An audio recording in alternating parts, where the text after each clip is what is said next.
गुरुर्ब्रह्मा गुरुर्विष्णुः गुरुर्देवो महेश्वरः गुरुः साक्षात् परब्रह्मा तस्मै श्री गुरवे नमः। तस्मै श्री गुरवे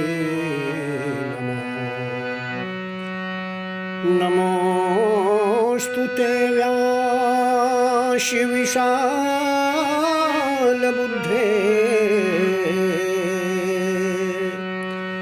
फुल्लारविन्दायतपत्रनेत्र येन त्वया भारततैलपूर्णः ज्वालितो ज्ञानमय प्रदीप।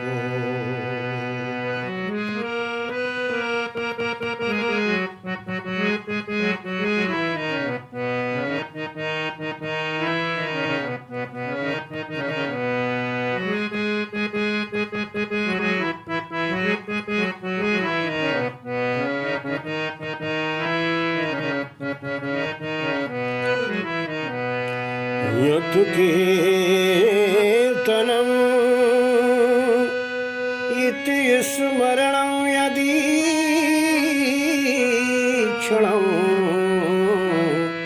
यद्वन्दनं यच्छवनं यदर्हणं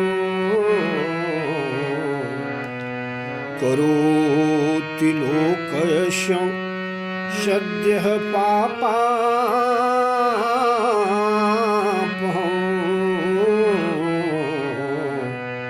तस्मै शुभद्र श्रवसे नमो नमः। तस्मै शुभद्र श्रवसे नमो नमः। या देवी सर्वभूतेषु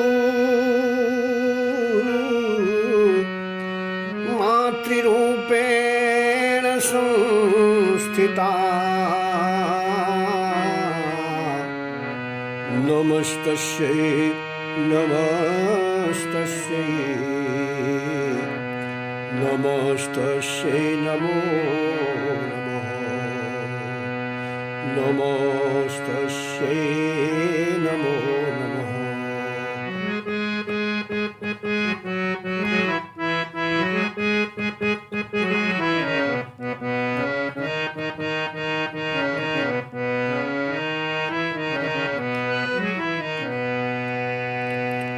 भगवत चरणारविंद मकरंद में अपने हृदय को, अपने स्वच्छ मन को लगाए हुए कथा श्रोता बंधुओं, माताओं, बहनों एवं बुजुर्ग साथियों, आज की कथा के प्रसंग में मैं आप सभी लोगों को श्रद्धा और भक्ति के विषय में बतलाने जा रहा हूं। ईश्वर की आराधना में, ईश्वर की पूजा में, भगवान की प्राप्ति में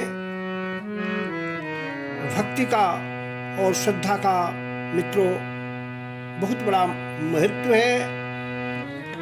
इसको हमारे शास्त्रों ने किस प्रकार से वर्णन किया है, इसकी विशेषताओं को किस प्रकार से दिया है, मैं आप सभी लोगों को उसके माध्यम से बताने जा रहा हूं। मित्रों, भक्ति शब्दों भज सेवायाम संस्कृत में एक धातु है, उसमें अक्तिन प्रत्यय लगा करके भक्ति शब्द बनता है, जिसका अर्थ सेवार्थ होता है। मित्रों, कहते हैं कि भक्ति से ही वह परब्रह्म परमात्मा सच्चिदानंद घन प्रसन्न होता है। अगर भक्त में भक्ति है तो वो अपने भक्ति के सामर्थ्य से, भक्ति के तेज से, भक्ति के द्वारा वो प्रभु को अपने वश में कर लेता है। कहते हैं भक्त्या प्रसन्न हरिरादिदेव,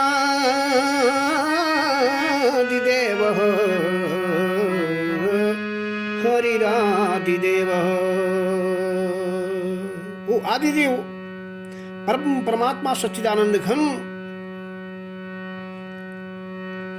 भक्त्या प्रसन्न हो, भक्ति से ही प्रसन्न होता है। मित्रों, भागवत महात्म्य के पद्म पुराणांतर्गत कई श्लोकों भक्ति के विषय में दिए गए हैं। कहते हैं भागवतकार, येषां चित्ते वसेद भक्ति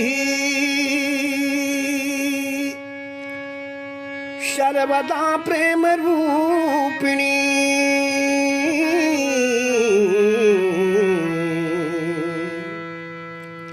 जिस व्यक्ति के चित्त में हमेशा प्रेम रूपिणी भक्ति ही, प्रेम रूपी भक्ति निवास करती है, रहती है, होती है, नोते पश्यन्ति कीनाशं स्वप्नेऽप्यमलमूर्तयः। ऐसे लोग, ऐसे अमल मूर्तयः, विमल स्वच्छ मूर्ति वाले भक्तों लोग कभी भी स्वप्न में कीनाशम न पश्यन्ति, यमराज के को स्वप्न में भी नहीं देखते हैं। नो प्रेतो न पिशाचो वा राक्षसो वासुरोऽपि वा भोक्तयोक्तमनस्कानां स्पर्शने च प्रभुर्भवेत्। कहते हैं न प्रेत, न पिशाच, न राक्षस, न असुर, बल्कि भक्ति युक्त मनस्का नाम, जो भक्ति से युक्त लोग हैं, यथार्थ लोग हैं, महान लोग हैं, ऋषि लोग हैं, तपस्वी लोग हैं, उनके स्पर्शने चौ प्रभु भवेत। उनके स्पर्श करने से ही मनुष्य स्वामित्व को प्राप्त कर लेता है, वो स्वामी बन जाता है, प्रभु बन जाता है। नो तपयोभिः वेदैश्च न ज्ञानेनापि कर्मणा। कहते हैं नौ तपोभिः, तपस्या से भी नहीं, नौ वेदैश्च, वेदाध्ययन से नहीं, नौ ज्ञानेनो, केवल ज्ञान से नहीं, और न कर्मणा, और केवल कर्म करने से नहीं, बल्कि कहते हैं हरिरेहि साध्यते भक्त्या।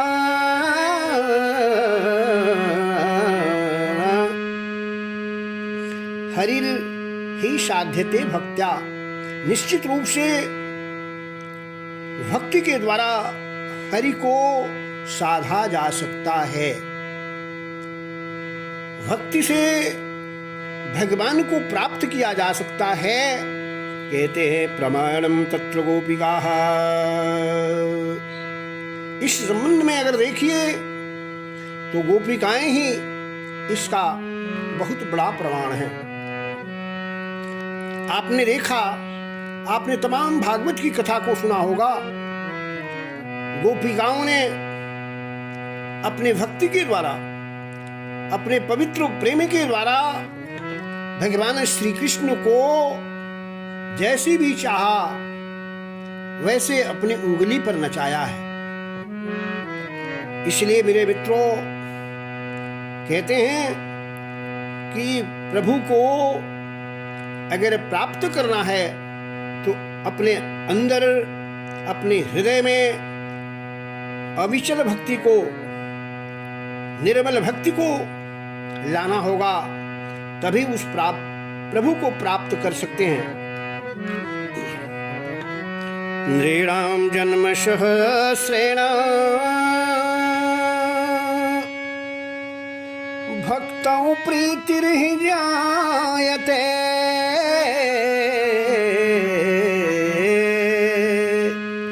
भक्तौ प्रीतिर्हि जायते, भक्तौ प्रीतिर्हि जायते। व्यास जी कहते हैं कि व्यक्ति के अंदर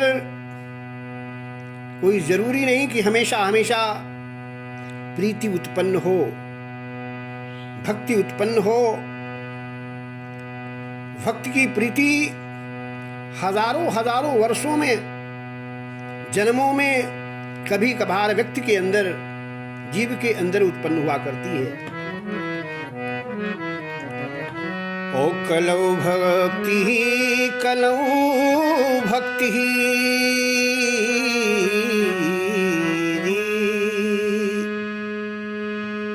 भक्त्या कृष्णः पुरस्थितः, भक्त्या कृष्णः पुरस्थितः।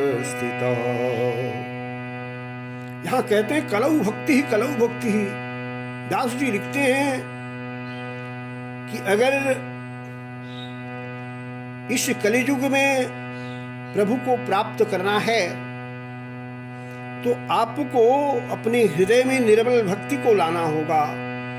केवल भक्ति के द्वारा, भक्ति के द्वारा, और भक्ति से ही कहते हैं कृष्ण पुरस्थितः, वो भगवान श्री कृष्ण भक्ति से ही पुरः स्थितः, उस अपने भक्त के सामने उपस्थित हो जाता है। भक्ति में इतना सामर्थ्य है। मित्रों, भगवान ने एक स्थान पर कहा, उन्होंने कहा कि अर्जुन, यद्यपि मैं सर्वतंत्र स्वतंत्र हूं, आज तक कोई जबरदस्ती मुझे अपने वश में नहीं कर पाया है, लेकिन एकमात्र मेरा भक्त है जो कि अपने भक्ति के द्वारा मेरे को अपने परतंत्रता में बांध लेता है, मुझे परतंत्र कर लेता है। कहते हैं ओं भक्त पराधीनः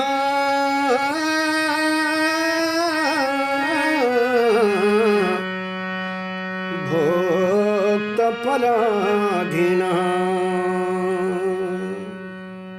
मैं अपने भक्त के पराधीन हूं।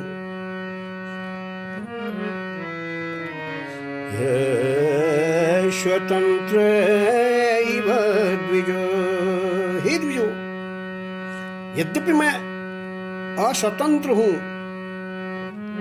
मैं स्वतंत्र हूं, फिर भी मैं भक्तों के लिए अस्वतंत्र बन जाता हूं।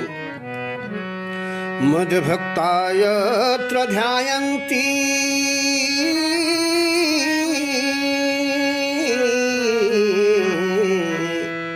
मेरे भक्त जहां कहीं भी मेरे को रन में, वन में, किसी भी क्षण में मेरे ध्यान को करते हैं, तत्र तिष्ठामि नारद। हे नारद, मैं सच कहता हूं कि मैं वहां उनके प्रेम की डोर से बंधा हुआ तत्र तत्र तिष्ठामि, वहीं वहीं पहुंच जाता हूं। इसी तरह से एक अन्य श्लोक में भी भगवान ने कहा कि अगर कोई कहता हो कि भगवान केवल स्वर्ग में वास करता है, वैकुंठ में वास करता है, अथवा केवल सज्जनों के हृदय में ही वो निवास करता है, तो ऐसी बात तो नहीं है। कहते हैं नौहम बशामि वैकुंठे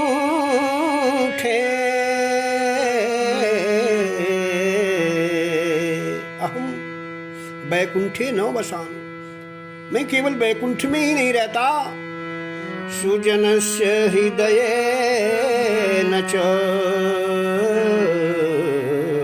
और न केवल सुजनों के हृदय में ही रहता हूं, बल्कि मदभोक्ता यत्र ध्यायन्ति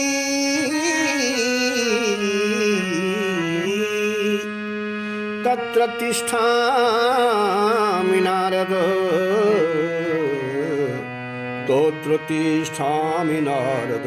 हे नारद, मैं सच कहता हूं, मेरा भक्त जहां कहीं भी ध्यान करता है, जैसे भी ध्यान करता है, मैं दौड़ करके अपने भक्त के रक्षा के लिए वहां पहुंच जाता हूं। मेरे दोस्तों कहते हैं अलम व्रतैरलं तीर्थैरे रलं जोगैरलं मखै अलं ज्ञान कथालापै भक्तिरेकैव मुक्तिदा। कहते हैं कि आपको अत्यधिक व्रत करने की कोई आवश्यकता नहीं है। अलंग तीर्थ ही हो, बहुत अधिक तीर्थों में जाने की आवश्यकता नहीं है। अलंग योग ही हो, बहुत अधिक योग को करने की आवश्यकता नहीं है। अलंग मखई हो, और तमाम प्रकार के यज्ञ यज्ञादिकों को करने की बहुत आवश्यकता नहीं है। अलंग ज्ञान कथालापै दी, और बहुत अधिक ज्ञान कथा को के आलाप को, वार्ता को श्रवण करने की आवश्यकता नहीं है।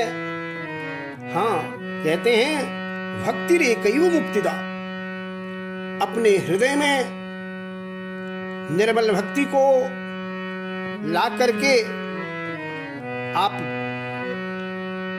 मुक्ति को प्राप्त कर सकते हैं। कहते हैं भक्ति ही एकैव, केवल एकमात्र भक्ति ही है जो कि मुक्तिदा भवति, मुक्ति को देने वाली है। मेरे दोस्तों, मेरे मित्रों, गीता में भगवान कहते हैं भोक्त्यात्मनन्यया सखी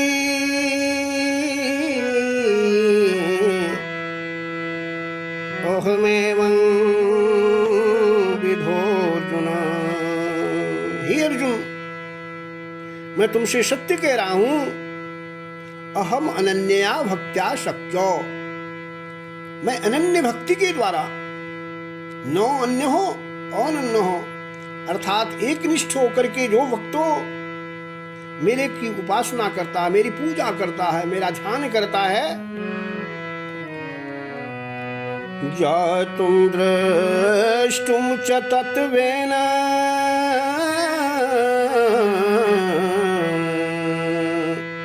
प्रवेष्टुम च परम तपो। हे परम तप, हे अर्जुन, अगर कोई मेरा भक्त मुझे जानना चाहता है तो अनन्य भक्ति से जान सकता है, मुझको देखना चाहता है तो वो भी वह अनन्य भक्ति के द्वारा मुझको देख सकता है। मुझ में प्रविष्ट होना चाहता है तो तत्वतः भक्ति के द्वारा प्रविष्ट भी हो सकता है। इतना भक्ति में मान्यता है।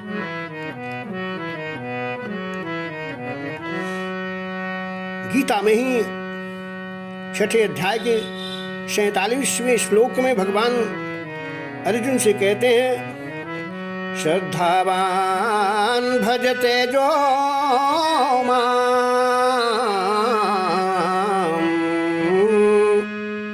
शमे युक्ततमो मतः सोमे युक्ततमो मतः। जो व्यक्ति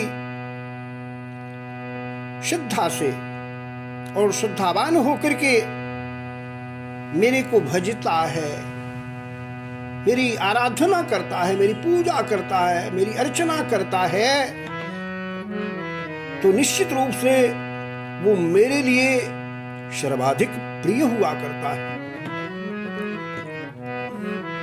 इसलिए गीता के ही 11वें अध्याय के 54वें श्लोक में भगवान अर्जुन से कहते हैं, हे अर्जुन, यो यो जाम जाम तनु हत्या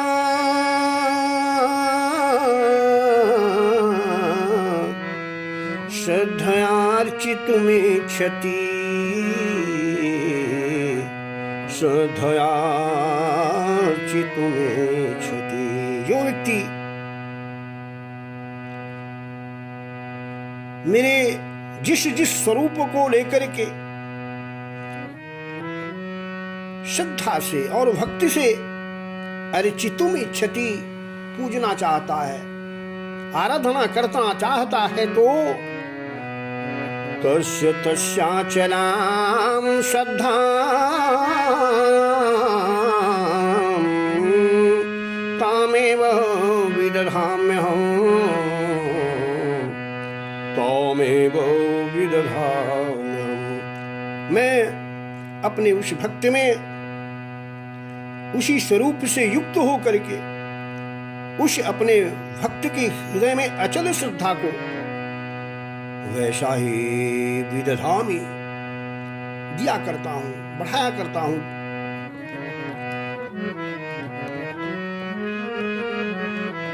मेरे मित्रों, मेरे प्यारे प्यारे बंधुओं, कहते हैं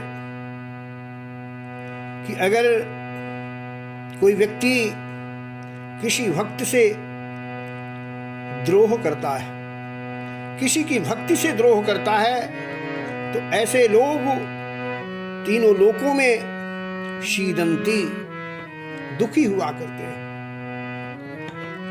भक्तिरोह कराजे च ते शीदंति जगत त्रये ते शीदंति जगत त्रये शीदंति जगत त्रये। तीनों लोकों में उन्हें दुख उठाना पड़ता है। उदाहरण देते हैं, दुर्वासा दुःखमापन्नः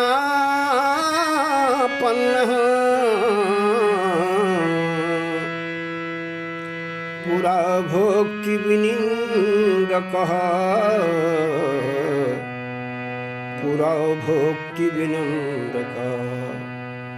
प्राचीन समय की बात को उदाहरण देते हुए कहते हैं कि भक्त के निंदा करने वाले दुर्वासा ने किस प्रकार से दुख को उठाया, दुख को झेला, उसका बहुत सुंदर सा उदाहरण श्रीमद् भागवत में दिया गया है। एक बार की बात है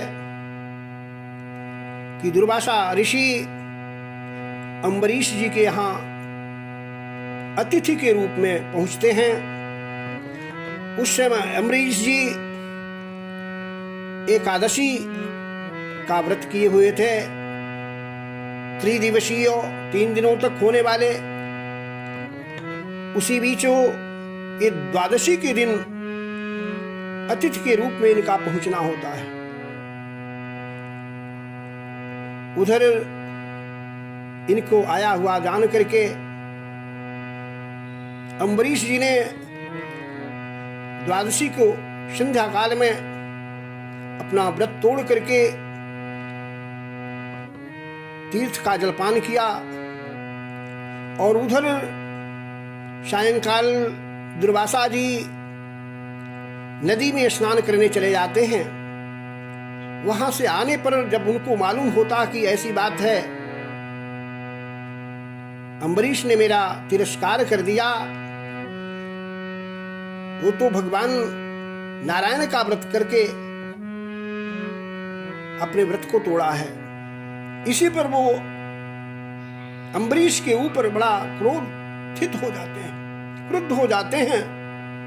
आप जानते ही हैं कि दुर्वासा कितने क्रोधी संत रहे हैं, ऋषि हैं, और उन्होंने क्रोध में अपनी जटाओं को बिखेरा और जटाओं से कृत्या नामक एक राक्षसी को उत्पन्न किया।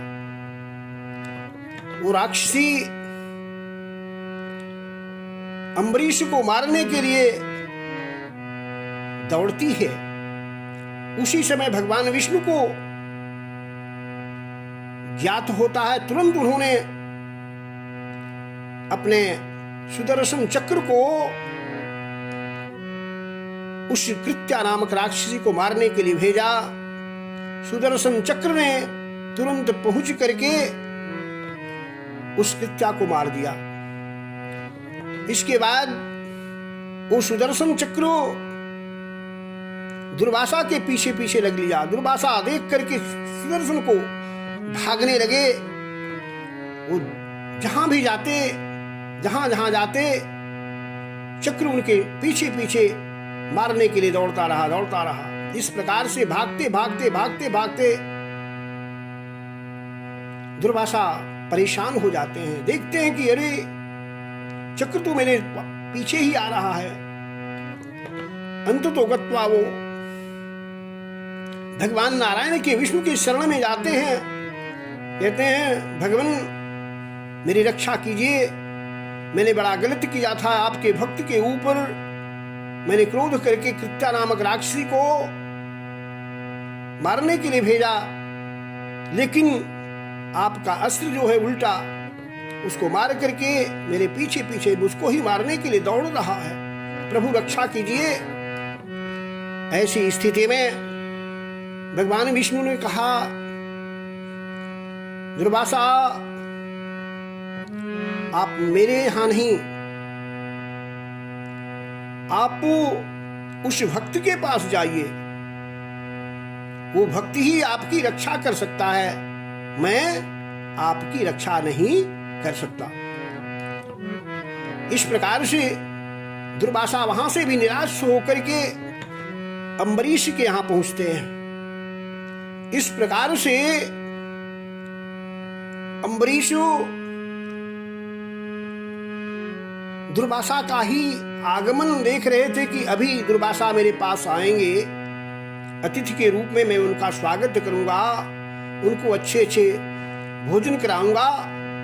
इस तरह से देखते देखते कहते हैं कि सालों का दिन बीत गया और जब दुर्वासा वहां जाते हैं तो देखते हैं कि अम्बरीश भूखा प्यासा इनके प्रतीक्षा में वहां बैठे हुए होते हैं।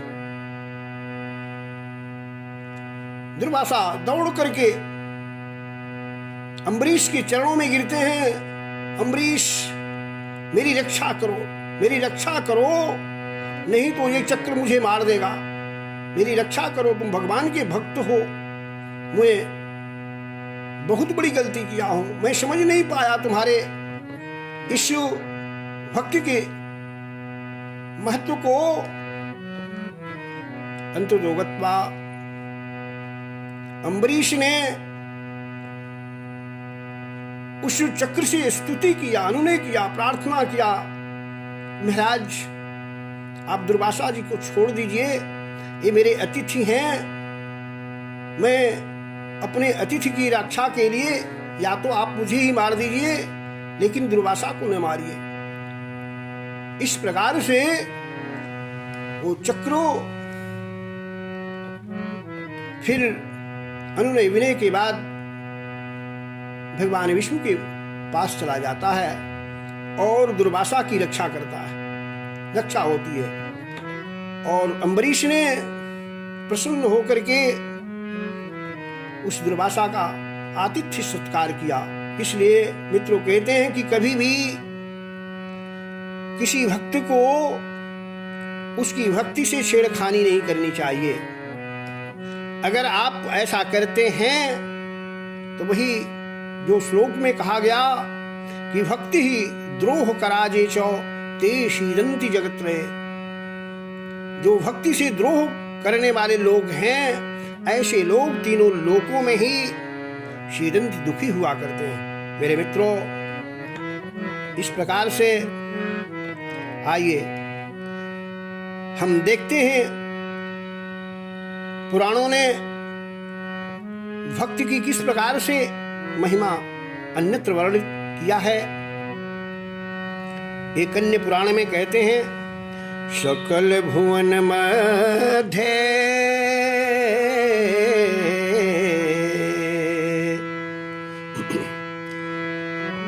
सकल भुवन मध्य निर्धनास्ते धन्या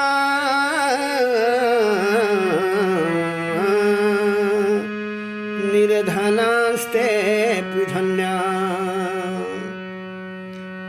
संपूर्ण भुवनों के बीच ऐसे निर्धन लोग भी जो भगवान के भक्त हैं, जो भक्ति से युक्त हैं, वे बड़े ही धन्य हैं।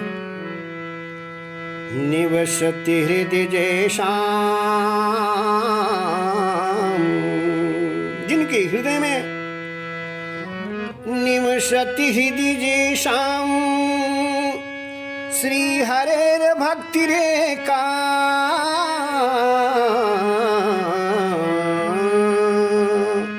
श्री हरेर भक्ति रेखा, श्री हरेर भक्ति रेखा। जिनके हृदय में अद्वितीय अविरल अनोखी एका भक्ति ही विराजते, जिनके हृदय में निर्मल भक्ति विराजमान रहती है। हरिरपिर्लोकम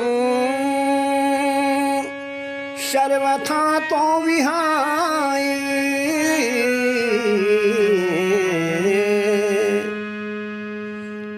क्योंकि कहते हैं कि वो परब्रह्म परमात्मा सच्चिदानंद गोविंद भी, विष्णु भी, नारायण भी सब प्रकार से अपने लोक को त्याग करके अपने वैकुंठ धाम को छोड़ करके प्रविशति हृदय तेषाम के शाम उन भक्तों के हृदय में प्रविशति प्रवेश करता है। कैसे? भक्ति सूत्रोपनिबद्ध, मित्रों भक्ति का ऐसा सूत्र है, भक्ति का ऐसा तागा है, डोर है, जिस भक्ति के तागे को या डोर को भगवान कभी भी तोड़ता नहीं है। इतना मजबूत है वो धागा भक्ति का कि भगवान भी